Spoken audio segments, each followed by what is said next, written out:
Hello friends, welcome to our channel wise movie reviews. मेरा नाम है डॉक्टर श्रीधर बोदुल और मेरे साथ है मिस्टर तपन पतानी। आज हम रिव्यू करने वाले हैं रॉकेट बॉयज, जो सोनी लिव पे रिलीज हुई है। And it is based on the life of two of India's best scientist, mister Homi Bhabha and Vikram Sarabhai. So as a child हमने होमी बाबा और विक्रम साराभाई के बारे में अपने टेक्स्ट बुक्स में पढ़ा था, लेकिन वी डिड नॉट नो कि अगर डेप्थ में उनके बारे में समझना है तो हम कौन सा रिसोर्स पढ़े।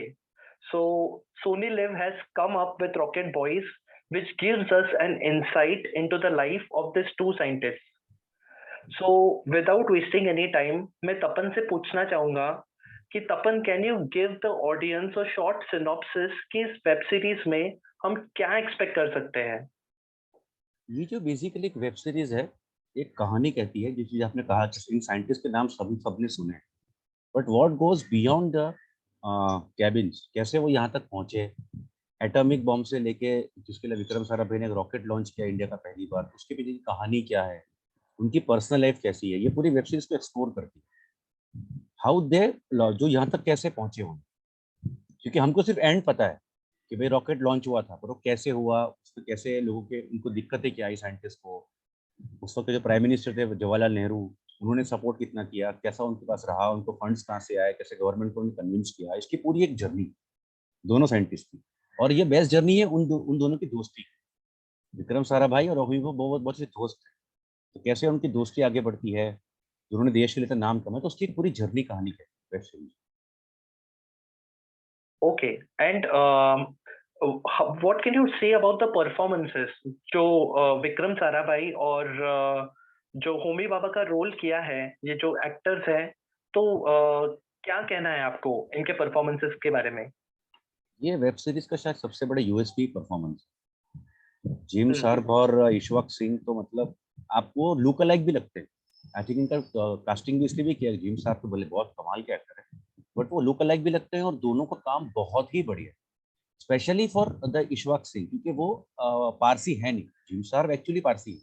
तो दोनों की जो एक्सेंट हम्म। है, उनका जो परफॉर्मेंस है, बॉडी लैंग्वेज है, इवन जो एक्ट्रेस हैं जिन्होंने सारा भाई की वाइफ का रोल प्ले किया है, she is a well known name in south also, उनका काम भी बहुत कमाल का है। दिव्येंदु भट्टाचार्य ने काम बहुत अच्छा किया है।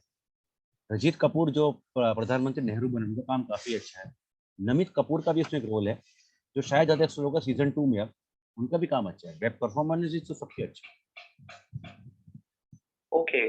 How about the direction and how about the story and screen play, किस तरीके से मूव होता है। डायरेक्शन अभय पन्नू का बहुत अच्छा है, उन्होंने तो नेचुरली डायरेक्ट किया है। पर मुझे थोड़ा इश्यू ये लगा कि जो वेब सीरीज के जो पहले एपिसोड्स हैं, वो ज्यादा फोकस कर रहे हैं दोनों की पर्सनल लाइफ के ऊपर, विक्रम साराभाई भूमि बाबा। तो कहीं ना कहीं आप थोड़ा बोर होने लग जाते हैं, क्योंकि आप देख रहे हैं सीरीज बिकॉज ये कब होगा, रॉकेट लॉन्च कब लॉन्च होगा, या फिर कैसे आगे बढ़ेगा। साइंस को थोड़ा साइड पर रख के it is focusing more on personal life of it. अब हो सकता है कि इनको सीजन 2 में इसको और एक्सप्लोर करना हो, maybe they are not wrong, but थोड़े एपिसोड आपको थोड़े ड्रैग लगते हैं इनिशियली। पर परफॉर्मेंस सेटिंग, उस जमाने का जो पूरा आर्ट का डायरेक्शन है उनका, कैमरा बहुत अच्छा है, तो पूरा वो उसको ढक लेता है। पर थोड़ा आपको कहीं ना कहीं थोड़ा बोर करता है इनिशियल। बाकी स्क्रिप्ट और स्क्रीन प्ले बहुत अच्छा है, डायरेक्शन भी काफी अच्छा है। Yes. And how how about the music या फिर बैकग्राउंड म्यूजिक, क्या सीरीज में कुछ गाने हैं क्या। गाने तो नहीं है, पर जो उसका थीम म्यूजिक है वो बनाया अचिन ठक्कर ने, जो स्कैम से एक सेंसेशन बन गए थे। यहाँ भी उनका जो थीम सॉन्ग बहुत ही प्यारा है, मतलब वही उनका जो टिपिकल स्टाइल अभी आ रहा है। थीम सॉन्ग अच्छा है, और फिल्म से बैकग्राउंड म्यूजिक के सॉन्ग्स तो कुछ है नहीं, तो टोटली साइंस बेस्ड हो। अच्छा है सॉन्ग, इसमें जो भी बैकग्राउंड में बजते हैं जब शादी वादी होती है विक्रम साराभाई की वगैरह, सॉन्ग्स में बैकग्राउंड म्यूजिक अच्छा है। पर मेन तो बैकग्राउंड म्यूजिक ही होगा, सॉन्ग्स तो कुछ है, और काफी अच्छा है वो। सो तपन, व्हाट इज योर टेक, मतलब अगर हम मूवी को देखें, क्या मूवी में वेब सीरीज, अगर इस वेब सीरीज को देखें तो क्या इस वेब सीरीज में इस बात के ऊपर इम्पोर्टेंस दिया जाता है कि इंडियन साइंटिस्ट को वर्ल्ड किस तरीके से देखती है, वर्ल्ड ओवर के साइंटिस्ट या दूसरे कंट्रीज के जो साइंटिस्ट है उनको अपने कंट्री के साइंटिस्ट को देखने का जो नजरिया है, क्या इसके ऊपर कुछ लाइट थ्रो हुआ है क्या। नहीं, इतना कुछ फोकस नहीं। ये जो मेन जर्नी है ये इन दोनों साइंटिस्ट की ही है। इन्होंने क्या क्या प्रॉब्लम, पॉलिटिक्स कैसे फेस किया, इंटरनल पॉलिटिक्स जो होता है, कलीग पॉलिटिक्स से लेके कुछ अपने ही लोग गद्दार निकलते हैं, कैसे उनके रिश्ते थे प्रधानमंत्री साहब से, प्रधानमंत्री ने कैसे पहले सपोर्ट किया, कैसे वो आगे बढ़े, उसके बारे में ज्यादा एक्सप्लोर करती है series. Okay. Does it have a scope for some kind of a political agenda? जैसे ऐसा कुछ देखने मिला है कि कोई पर्टिकुलर पार्टी को ज्यादा प्रमोट करने की या गुड लाइट में दिखाने की कोशिश की गई है, ऐसा कुछ? नहीं नहीं नहीं, इनफैक्ट इसमें नहीं दिखाया गया है, मैं स्पॉइलर रिवील नहीं करूंगा, लेकिन जिस चीज के लिए वो पहली बार जाते हैं अपना ये प्रोजेक्ट लेके, तो नेहरू उसको रिजेक्ट भी कर देते हैं, उसके बाद में पछताते भी हैं। तो कोई एजेंडा नहीं है, पॉजिटिव नेगेटिव दोनों दिखाए हैं। They have shown more human side of scientist and politicians. भूमि भाभा और जो त्रिविक्रम साराभाई हैं, उनके बारे में हम, हमको लगता है बड़े बड़े साइंटिस्ट तो हैं, उनकी पर्सनल लाइफ क्या है, उनको भी कभी प्यार हुआ, वो भी नॉर्मल इंसान है, उनकी पर्सनल लाइफ कैसे चलती है, उनकी दोस्ती में दरार आती है, मतलब दरार तो नहीं कह सकते, बट वो कुछ व्यू पॉइंट पे एग्री करते हैं, नहीं एग्री करते, बट दोस्ती वैसी की वैसी रहती है। उनकी पर्सनल लाइफ के बारे में काफी अच्छा एक्सप्लोर किया, और अच्छी बात है हाँ, ऐसे लोगों का जो हमको लेजेंड्स हैं उनकी पर्सनल लाइफ के बारे में एक्सप्लोर होना चाहिए। सोनी लिम ने एक बहुत अच्छा कॉन्सेप्ट निकाला है जी, आज तक किसी ने इसके बारे में सोचा ही नहीं होगा, कॉन्सेप्ट तो काफी अच्छा है। सो कहीं ना कहीं ये कहना बहुत ही सेफ होगा कि Sony LIV is now making some excellent biopics. जैसे अगर हम लोग ने स्कैम 1992 देखा या फिर हम रॉकेट बॉयज की भी बात करें, तो सोनी लिव हमको ऐसे लोगों के लाइफ का दर्शन करवा रहे हैं जिन्होंने अपने लाइफ में कुछ तो बहुत बड़ा किया है। ऑफ कोर्स स्कैम 1992 में वो थोड़ा सा नेगेटिव था, पर फिर भी it was a very interesting series to watch. So yes yes अपन। One more thing I liked about Sony LIV ना, कि जैसे ये भी सीरीज है, ये सीरीज साइंस बेस्ड है, बट आप अगर साइंस के स्टूडेंट नहीं भी हैं तो कुछ समझाने की कोशिश नहीं की है, तो टेक्निकली रॉकेट कैसे बनता है, जैसे स्कैम थी, इवन आपको शेयर मार्केट का कुछ भी नॉलेज नहीं है, आपने कभी किया भी नहीं, but at least you can understand the terms of it, इतनी सिंपलिसिटी से एक्सप्लेन किया गया था पूरा। वैसे ही इसके अंदर भी एक अच्छी बात है कि इसको ज्यादा टेक्निकल नहीं बनाया, सारा भाई ने कैसे बनाया, वो कैसे एक्सपेरिमेंट किया, सब बातें हैं, लेकिन वो सिंपल लैंग्वेज। सोनी लिव को एक्चुअली सैल्यूट है कि वो ऐसे सब्जेक्ट्स लेके आ रहा है जो शायद आने वाली जनरेशन के लिए बहुत जरूरी है। इनफैक्ट हमने भी स्कूल में पढ़ा है, हम तो भूल भी गए सब था कभी।